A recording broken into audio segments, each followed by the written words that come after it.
Hello, my name is Elias Smith, and today I'm going to be tackling the ethical implications regarding the paper whose name I am shortening to Key Components. And I want to go ahead and apologize a little bit ahead of time if my voice might sound a little scraggly. I'm a little bit under the weather as I'm recording this.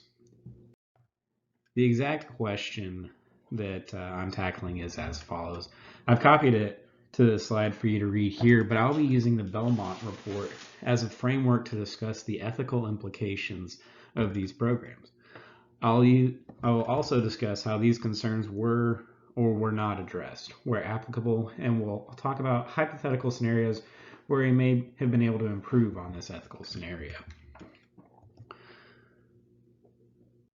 First off, we should really address our framework.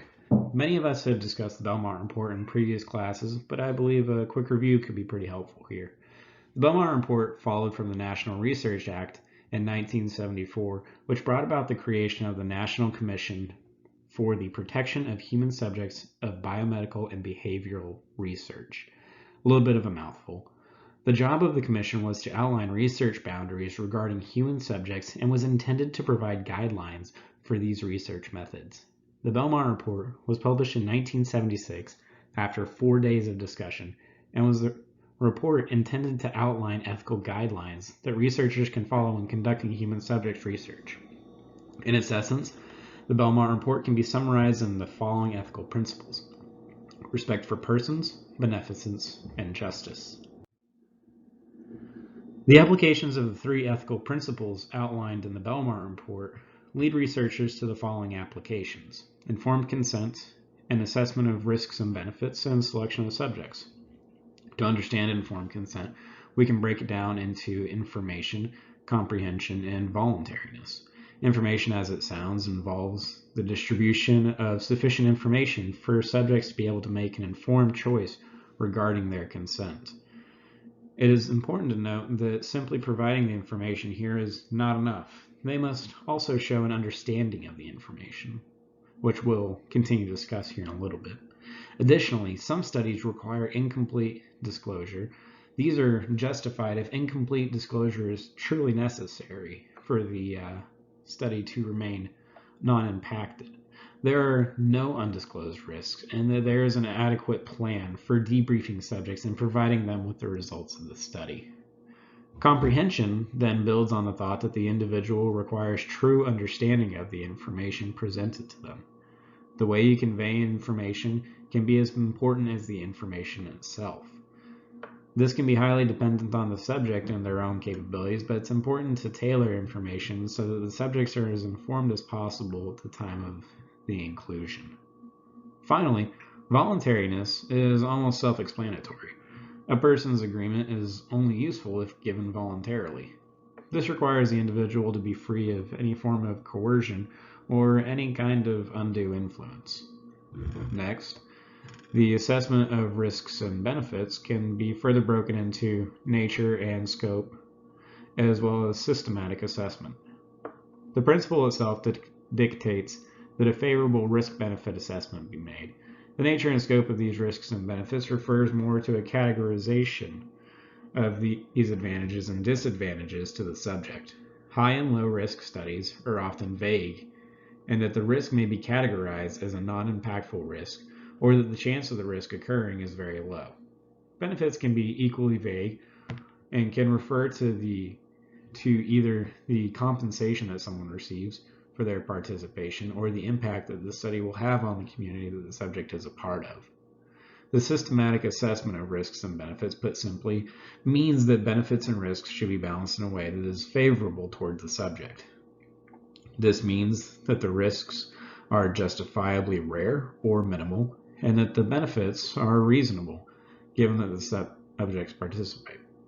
At the end of the assessment, these vague areas should be fleshed out and understood, any risks justified, and the study should sway more heavily towards benefiting the participants. Finally, selection of subjects represents the notion of justice, and that the selection of your participants should in no way threaten the fairness of the outcome.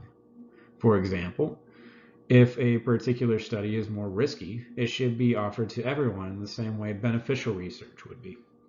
Inclusion or exclusion from the study should be impartial and should not be influenced by identifying factors outside of the appropriateness of your study.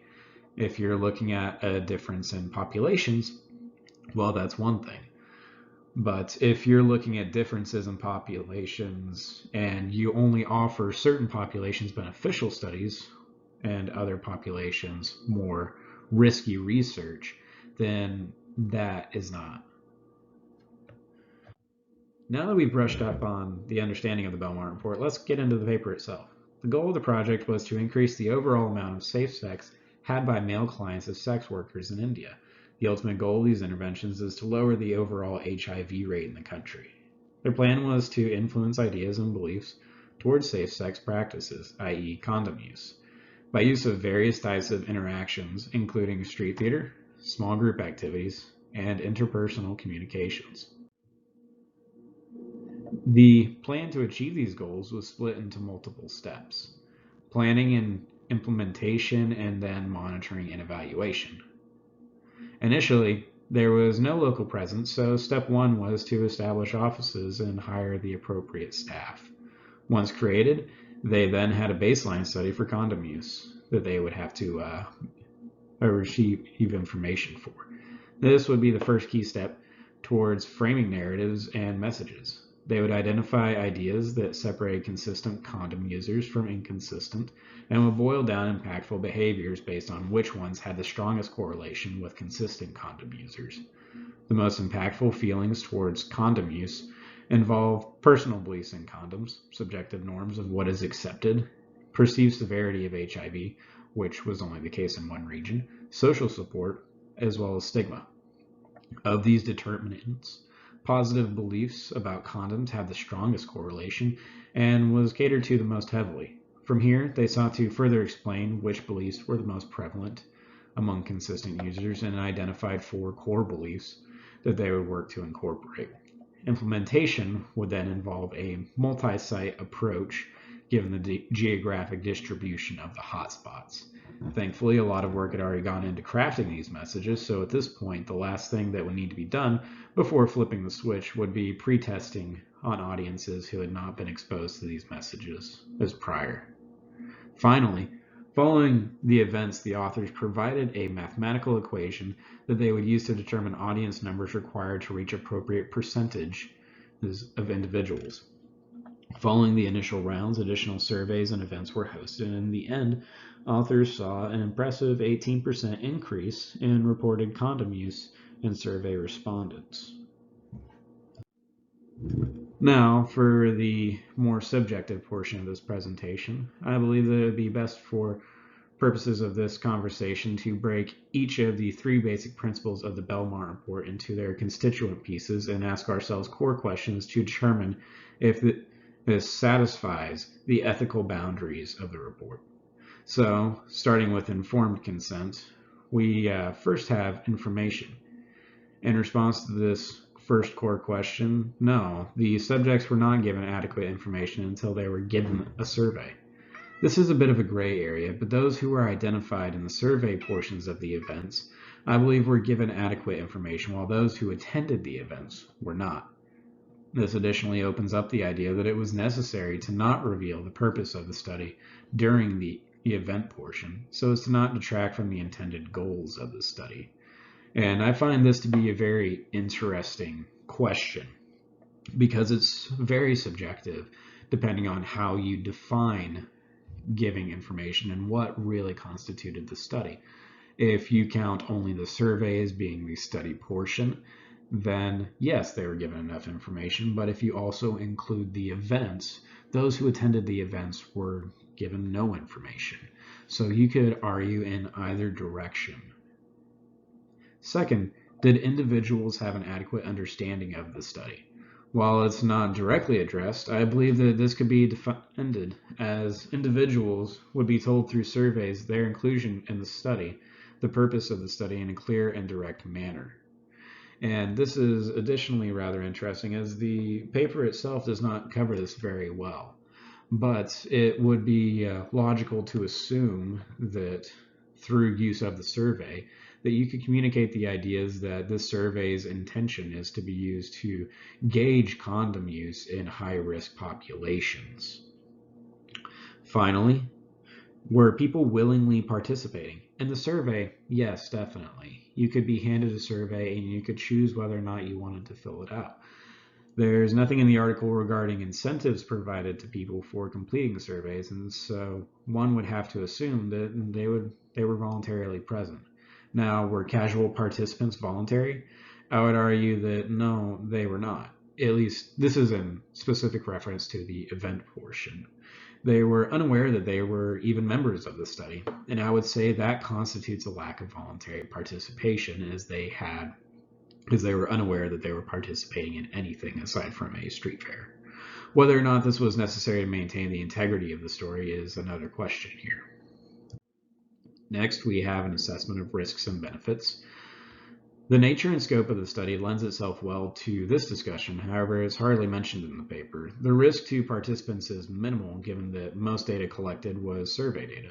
The risks here being a small risk of data exposure. On the other hand, one could argue that the benefits are very large to the community. Increased risks or increased rates of condom usage is a protective factor for the community and helps to slow the spread and acquisition of HIV. In this regard, I would say that the benefits of inclusion in this study outweigh the risks. In a systematic assessment, I would say that the risks are both minimal and rare, while the benefits are broadly applied to the community as a whole, even if these benefits don't necessarily apply directly to the individual. While there was no direct compensation, the increased safety from HIV is very positive for anyone who engages in these behaviors in this community. Finally, justice, which I believe provides some of the most interesting talking points for this study. Were these subjects selected fairly? Well, these subjects were selected based on geographic hotspots where men paid for sex. The study specifically chose the male population in particular regions of low socioeconomic status. While the data does drive the population selected, it is also difficult to say that those of higher socioeconomic status should have been excluded. It is an interesting topic that could lead to interesting discussions, but I would say that there could definitely be some improvements here. Following this thread, though, I believe that there's very little risk in being included in the study, and people give up little more than their time to be included while risking very little. And as we've already talked about, I believe that the community here benefits from the inclusion in this trial, if not the individual. So in the end, I believe it's important to state that these ethical questions can become very complex very quickly, and you could take many different stances on these positions. Overall, I believe that this paper was mostly morally sound, given the low risk of inclusion and the benefits of being included in this study. As for my improvements, I would try and do the following. Personally, I didn't see much in the way of disseminating information to those included in the study. I believe that given the nature of events that these people attended, these results could be disseminated through future street events or possibly other forms of media such as television or social media. I believe that this study should have targeted the entire array of socioeconomic classes in these areas. The hotspot regions determined areas of low economic status as being regions where impactfulness was a reality, but I believe it would have represented the principle of justice more if additional communities and higher socioeconomic classes were targeted in addition. Finally, I would love to continue to monitor these events moving forward. I know that this paper was written a long time ago, but I support almost all of what is happening in this paper. The outcomes are very important and they're very impactful for the communities. And I'd love to see the same strategies implemented in other regions where HIV runs rampant. Here's my references that I use, and thank you for your time. Again, sorry for the gravelly voice. I hope you have a good night. Bye-bye.